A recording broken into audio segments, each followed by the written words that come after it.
Hola, ¿qué tal? En este vídeo, que hace parte de la sección Jesús, Cristianismo y Espiritismo, vamos a continuar con el tema que iniciamos en el vídeo anterior de esta sección, en torno a la historia cristiana y el movimiento espírita. Y en este vídeo vamos a hablar de la base histórica que existe actualmente en gran parte del movimiento espírita.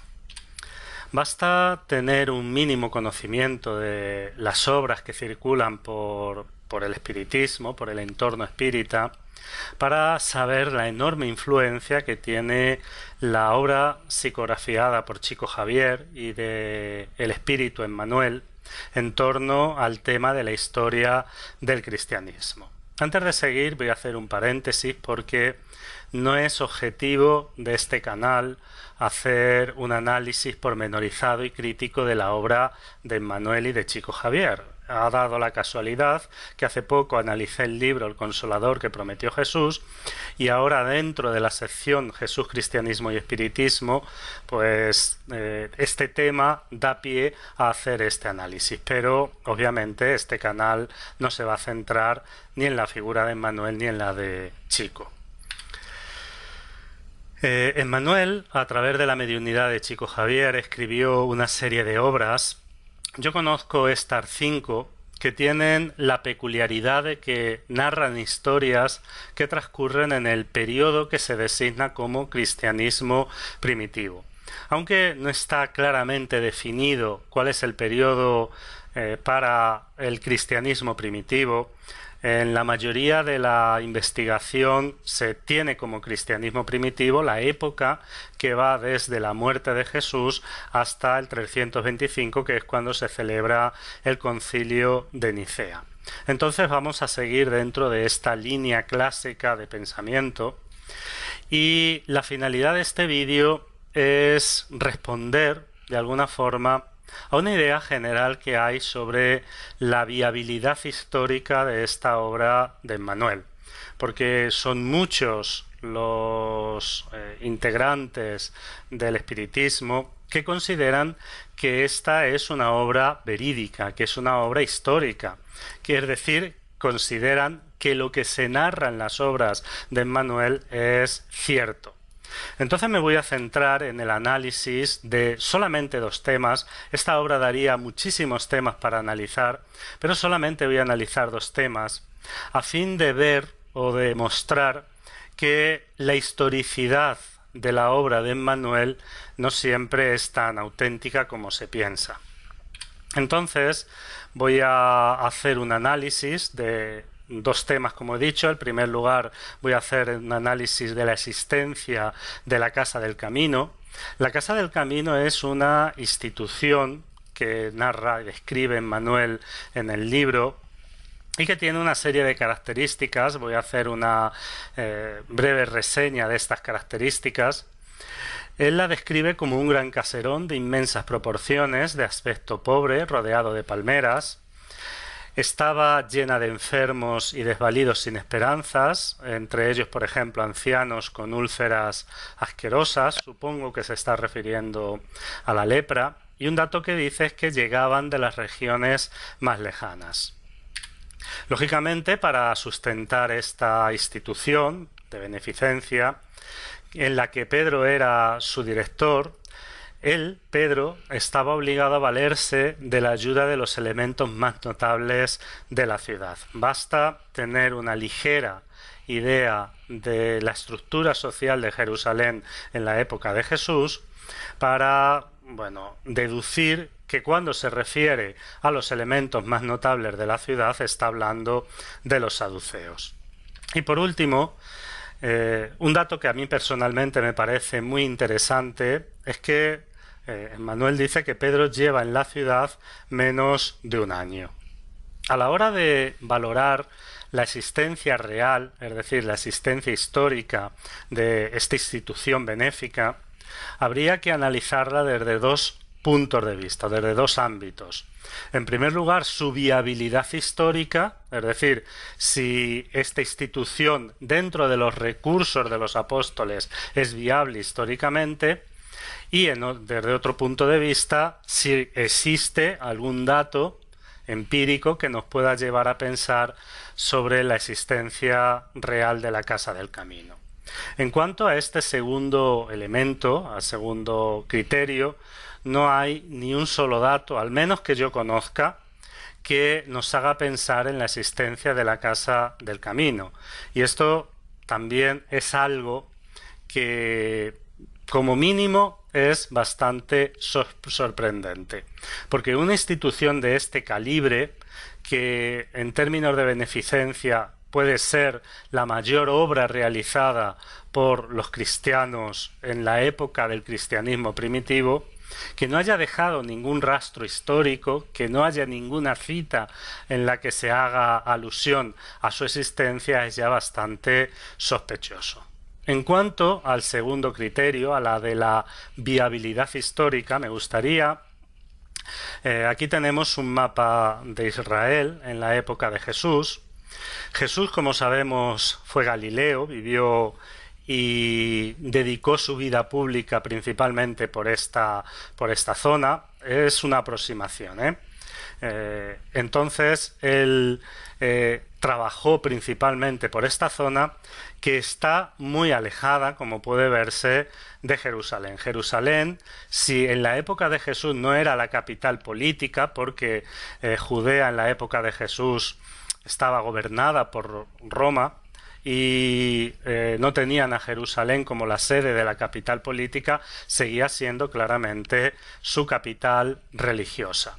Es muy importante también esta apreciación porque las costumbres y la casuística religiosa de Galilea era bastante distinta a la que se observaba en Jerusalén. Y estos son elementos importantes que luego analizaremos para entender mejor el pensamiento y la postura de Jesús en algunos aspectos relacionados con la ley.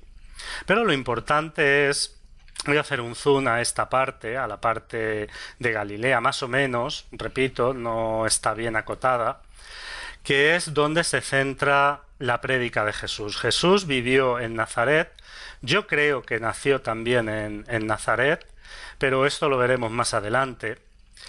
Pero de lo que no cabe duda es que él vivió en Nazaret. Y su prédica, o la parte más importante de su prédica, se realizó por esta zona. Ahí tenemos, por ejemplo, el Monte Tabor. Tenemos también aquí Caná de Galilea. Tenemos Corazín. Bueno, por supuesto, el Mar de Galilea, como también se le conoce como el lago Tiberíades. Ahí estaría Cafarnaún. Luego estaría Betsaida, Genesaret, Magdala, ahí estaría Tiberíades o Tiberias. Es decir, es la zona nuclear donde se realiza la prédica de Jesús. Cuando Jesús muere, y esto es algo que es interesante, cuando Jesús muere, sus discípulos tienen que irse de la zona donde siempre habían vivido a una ciudad que les era relativamente desconocida. Porque es verdad que los judíos hacían una migración a Jerusalén una vez al año, no todos, pero por regla hacían una migración a Jerusalén una vez al año, principalmente en la fiesta de la Pascua. Esto no significa que conocieran en profundidad Jerusalén. Jerusalén tenía una dinámica totalmente distinta de la tierra donde ellos vivían. Entre otras cosas porque también ellos vivían generalmente en aldeas pequeñas y Jerusalén era una ciudad importante. Hay que, teniendo en cuenta estos datos, reflexionar en torno a esa viabilidad de que ese grupo de 12 hombres que tenían pocos recursos económicos, porque excepto Mateo, que era recaudador de impuestos, los demás apóstoles no tenían recursos económicos para poder sustentar esta casa del camino. Luego hay otro dato, todos estaban en una ciudad que les era desconocida, una ciudad donde no tenían contactos, lo que también es significativo. Y un dato que a mí personalmente me parece relevante a la hora de analizar la viabilidad de la historia que cuenta Emmanuel, es que cuando se narra la descripción de la Casa del Camino, que es cuando Esteban llega a Jerusalén y es acogido a la Casa del Camino, Pedro lleva menos de un año en Jerusalén. Pero cuando Esteban llega, la Casa del Camino está ya en plena actividad. Es decir, está perfectamente estructurada y perfectamente constituida. Y de hecho ya tiene pues a enfermos, tiene desvalidos, ya dan comidas, etcétera. A mí me parece que en un periodo de tiempo menor de un año, un grupo de personas casi sin recursos en una ciudad que les es desconocida, es bastante inviable históricamente su existencia, la existencia de la Casa del Camino. Mucho más si tenemos en cuenta que Emmanuel dice que la fama había llegado a regiones lejanas. Hay que considerar que esa época es una época donde no tenían los recursos que tenemos actualmente para la divulgación y por lo tanto que en un periodo menor de un año estuviera completamente funcional y que la fama hubiera llegado a regiones lejanas es bastante sorprendente. Pero sin lugar a dudas lo que más me sorprende es que Emmanuel diga que eran los elementos más notables de la ciudad los que colaboraron con Pedro para la institución de la Casa del Camino. Claro, Emmanuel tiene un problema y es que es muy difícil justificar que hombres sin recursos puedan elaborar, puedan sustentar esta institución. Pero creo que es también muy improbable y muy inviable históricamente que fuesen precisamente estos elementos, que como hemos dicho estaban compuestos por los saduceos, quienes ayudaran a Pedro, porque precisamente fueron los saduceos quienes propiciaron que posteriormente Roma condenara a Jesús. Luego tenemos que, por un lado, no existe ningún documento histórico, ninguna prueba histórica de la existencia de la Casa del Camino, lo que ya es algo bastante inverosímil en una institución de estas características, y por otro lado tenemos su inviabilidad histórica.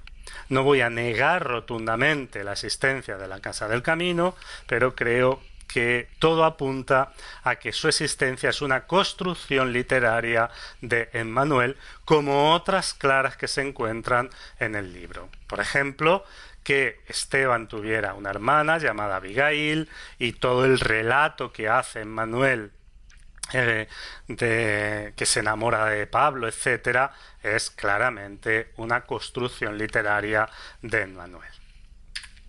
Otro elemento que me gustaría analizar un poco más rápidamente es la relación que presenta Emmanuel sobre Esteban y Pablo.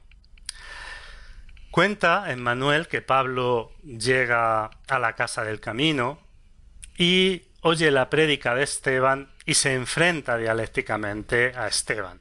Y en ese enfrentamiento dialéctico que tienen, Pablo pierde.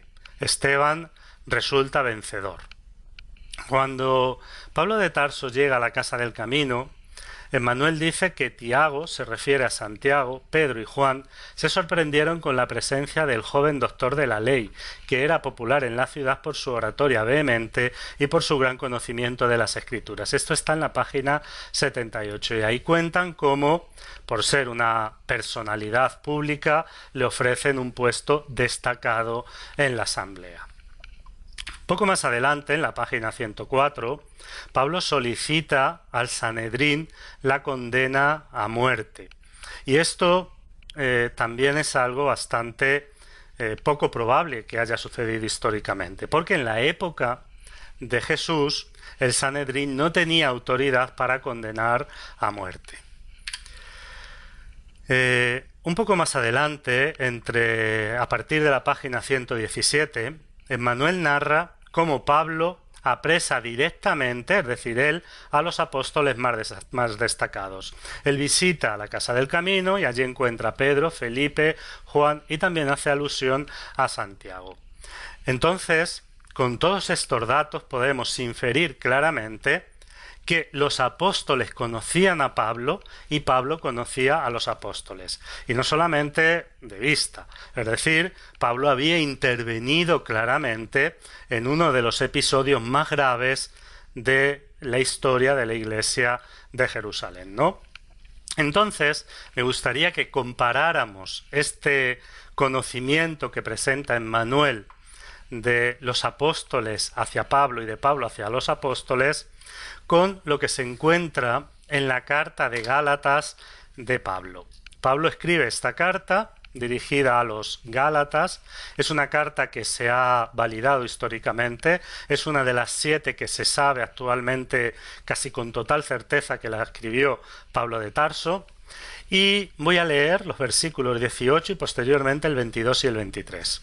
En el 18 dice lo siguiente: luego, ya de allí a 3 años, subí a Jerusalén para conocer a Cefas y permanecí 15 días en su compañía. Un poco más adelante, en el versículo 22-23, dice lo siguiente: pero personalmente no me conocían las iglesias de Judea que están en Cristo. Solamente habían oído decir: el que antes nos perseguía, ahora anuncia la buena fe que entonces quería destruir. Estos 2 textos de Pablo son sumamente interesantes, porque cualquier exégesis que miremos actualmente de estos 2 textos va a decir exactamente lo mismo, es decir, que los apóstoles de Jesús no habían conocido a Pablo de Tarso antes de su, entre comillas, conversión. Luego tenemos un documento histórico, validado históricamente, que contradice gran parte del argumento en el que se sustenta la obra Pablo y Esteban. Con esto no pretendo ni de lejos hacer una crítica a la obra de Emmanuel. La obra de Emmanuel, estos 5 libros, no sé si existen más dentro de este tema, tienen un componente ético que es válido. El problema es si nosotros consideramos que esa obra es verídica históricamente.